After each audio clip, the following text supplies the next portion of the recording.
Today to begin to filibuster John Brennan's nomination for the CIA. I will speak until I can no longer speak. I asked the president, can you kill an American on American soil? It should have been an easy answer.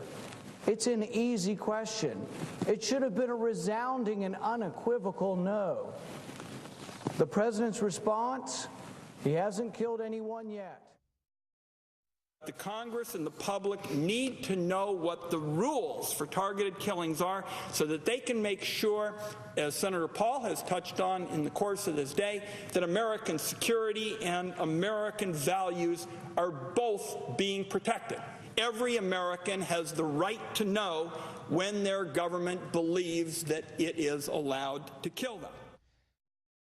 Does the Constitution allow a U.S. citizen on U.S. soil who doesn't pose an imminent threat to be killed by the U.S. government?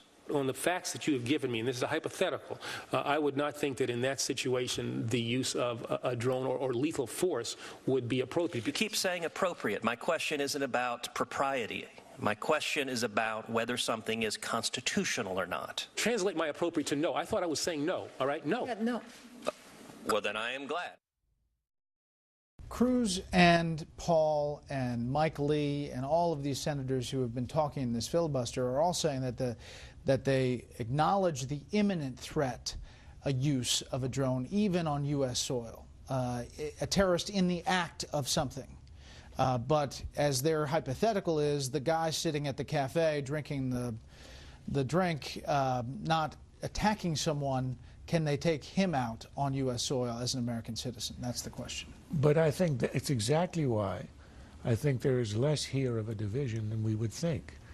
Everybody agrees that if there's an imminent attack, one of the planes headed towards Washington, everybody on 9/11, everybody agrees you could give an order to shoot down a plane with a lot of them, including innocent Americans. So that isn't a question. And I think everybody would agree that there aren't the conceivable circumstances under which you would kill an American without any trial or inquiry or anything if he's sitting in a Starbucks, as long as he isn't an imminent threat. So what is the issue here? They wanted to extract from the Attorney General a blanket statement that they would never do the latter. I could create a scenario in which you would be able to do the latter. Invasion of America from Saskatchewan by an army of jihadists led by John Walker Lind. It reaches Toledo, Ohio. The American Taliban. He's sitting in a Starbucks. I would take him out. Now, there's a pretty unusual scenario. I don't think it's going to happen. We did have a civil war in the country in which Americans were shot sitting, in coffee shops who were U.S. citizens, Southern citizens. So, of course, in principle, if we had a second civil war, you'd say yes.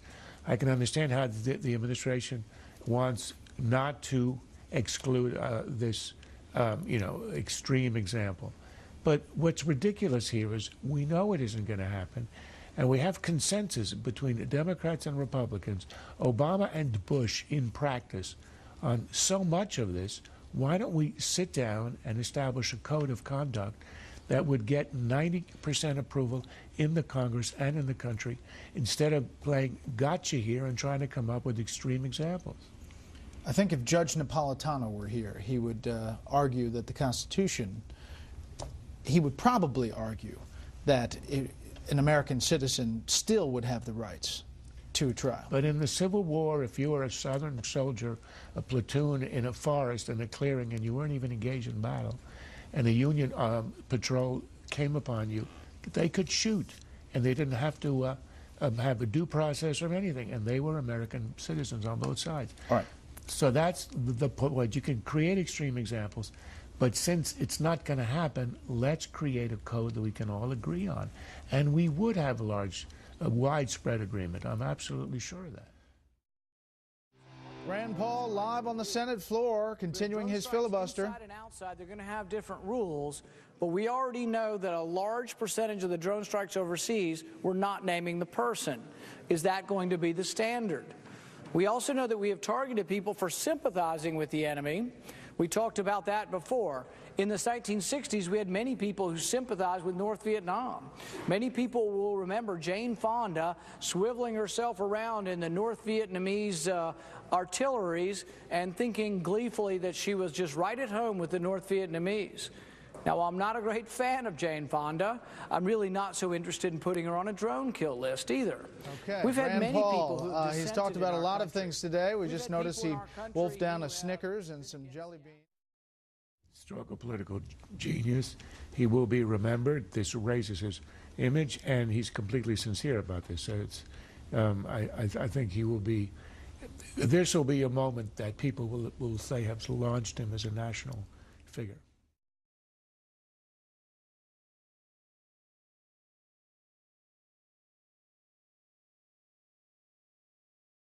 This has been a Sunfish production.